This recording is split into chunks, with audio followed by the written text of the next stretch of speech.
দলের নেতাদের অনৈক্যের কারণে বিএনপি যেকোনো সময় ভেঙে যাবে বলে মন্তব্য করেছেন যুব ও ক্রীড়া প্রতিমন্ত্রী জাহিদ আহসান রাসেল। সাভারে শেখ হাসিনা জাতীয় যুব উন্নয়ন ইনস্টিটিউটে এক প্রশিক্ষণ কোর্সের সনদ বিতরণ অনুষ্ঠানে তিনি এই মন্তব্য করেন। এ সময় তিনি আরও বলেন, সারা দেশে 50,000 বেকার যুবককে প্রশিক্ষণ দেওয়া হচ্ছে। এছাড়া প্রতিটি উপজেলায় প্রশিক্ষণ ক্যাম্প করা হবে বলে জানান যুব ও ক্রীড়া প্রতিমন্ত্রী। নির্বাচন যথাসময়ে হবে, কে আসলো বা কে আসলো না সেটা আমরা দেখব না, তবে জনগণ আছে, জনগণ স্বতঃস্ফূর্তভাবে ভোট দেওয়ার জন্য প্রস্তুত রয়েছে এবং ভাঙা গড়ার খেলা কিন্তু আসলে আমরা কখনো খেলিনি। অতীতেও আমরা কোনোদিন আমাদের বাংলাদেশ আওয়ামী লীগ কখনোই ভাঙা গড়ার বিষয় নিয়ে আমরা কোনোদিন কাজ করি নাই। ভবিষ্যতে এই ধরনের কোনো চিন্তা ভাবনা আমাদের মধ্যে নেই।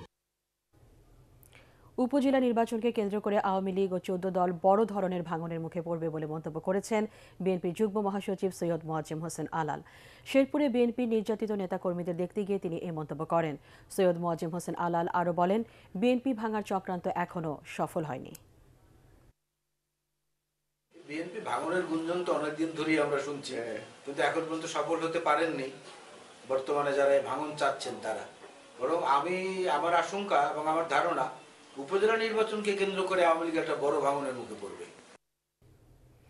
বিশ্ব ইজতেমার প্রস্তুতিমূলক সভা অনুষ্ঠিত হয়েছে। গাজীপুরে জেলা প্রশাসক কার্যালয়ে আয়োজিত সভায় বিবদমান দুপক্ষের সমানভাবে ইজতেমায় অংশগ্রহণ ও ঐক্যবদ্ধভাবে 3 দিনের এই আয়োজনে করণীয় নানা বিষয় নিয়ে বিস্তারিত আলোচনা হয়। এতে আইনশৃঙ্খলা বাহিনীর সদস্যরা ছাড়াও মাওলানা সাদ এবং মাওলানা জুবায়েরপন্থী কয়েকজন আলেম উপস্থিত ছিলেন।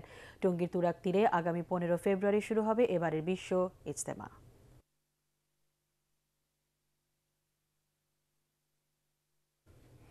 বরিশালে বিভিন্ন পরীক্ষার ভুয়া প্রশ্নপত্র ফাঁস চক্রে 2 সদস্যকে আটক করেছে র্যাব। গোপালগঞ্জের মকসুদপুর উপজেলার ঢাকপাড় থেকে তাদের আটক করা হয়। এ সময় তাদের ব্যবহৃত কম্পিউটার, মোবাইল ফোন ও ব্যবহৃত সিম কার্ড জব্দ করা হয়। বরিশালের র্যাব 8 দফতরে সংবাদ সম্মেলনে এসব কথা জানানো হয়। আটক তারিকুল ইসলাম সরকারি মকসুদপুর কলেজ ও রিমন গোবিন্দপুর ডিগ্রি কলেজের দ্বাদশ শ্রেণীর ছাত্র।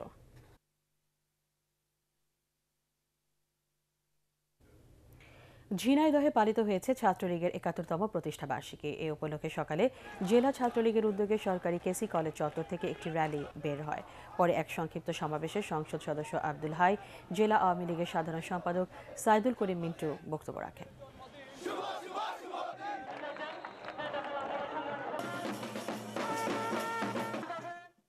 যশোরের শার্শা উপজেলাকে আনুষ্ঠানিকভাবে শতভাগ মাদকমুক্ত ঘোষণা করা হয়েছে।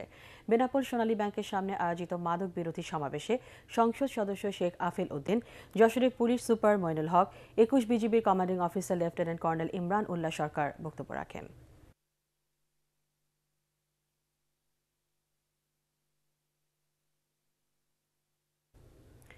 শরীয়তপুরে পালিত হচ্ছে পুলিশ সেবা সপ্তাহ। এই উপলক্ষে জেলা পুলিশের উদ্যোগে শোভাযাত্রা ও আলোচনা সভা অনুষ্ঠিত হয়েছে।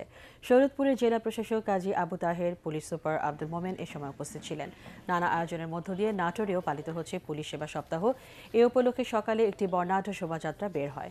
পরে অনুষ্ঠিত আলোচনা সভায় নাটোরের জেলা প্রশাসক শার রিয়াজ, পুলিশ সুপার সাইফুল্লাহ আল মামুন, পৌর মেয়র উমা চৌধুরী জলি উপস্থিত ছিলেন।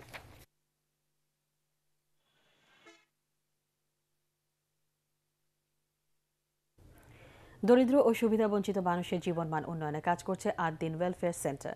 তাদের নিরলস কাজের সুবাদে সমাজ থেকে দূর হচ্ছে দারিদ্রতা। পিকেএসএফ এর সহযোগিতায় দরিদ্র পরিবারের সম্পদ বাড়াতে এই প্রকল্পের আওতায় চলছে উন্নয়ন। যশোর থেকে শাহনারা বেগমের রিপোর্ট, জানাচ্ছেন রাজীব সাহা। 8 দিন ওয়েলফেয়ার সেন্টার ও পল্লী কর্মসহায়ক ফাউন্ডেশন পিকেএসএফ এর সহযোগিতায় 2013 সাল থেকে সমৃদ্ধি কর্মসূচি পালন করছে। পিকেএসএফ এর চেয়ারম্যানের উদ্যোগে এই কর্মসূচি হাতে নেওয়া হয়। 8 দিন সমৃদ্ধি কর্মসূচির মাধ্যমে যশোর ও মাগুরা জেলার 16 জন ভিক্ষুককে পুনর্বাসন করা হয়।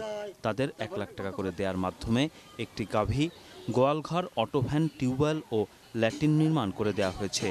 এছাড়াও জরিপের মাধ্যমে একই কর্মসূচির আওতায় যশোরের বাগারপাড়া উপজেলার নারিকেলবাড়িয়া ইউনিয়ন ও মাগুরার শ্রীপুর উপজেলার কাদিরপাড়া ইউনিয়নে 3124 জন প্রবীণকে বিভিন্ন সহায়তা ও 45টি স্কুলের 1176 জন শিক্ষার্থীকে পাঠদান করছে 8 দিন ওয়েলফেয়ার। স্কুলের পড়াটা পড়াই দিই যাতে ছাত্রদের কাছে মারধর না খায়, রেগুলার স্কুলে যেতে চায়। তারা আমাদের এই পল্লীতে সমস্ত প্রবীণ আছে তাদের সহযোগিতা করছে, টাকা কম্বল দিচ্ছে, আমাদের ভাতা দিচ্ছে। আদ্দিন সমৃদ্ধি কর্মসূচির মাধ্যমে শিক্ষা, স্বাস্থ্য, পুষ্টিসহ আয় বৃদ্ধিমূলক বিভিন্ন প্রশিক্ষণ ও ঋণ দিচ্ছে। একই কর্মসূচিতে কাজ করছে ইউনিয়ন পরিষদও।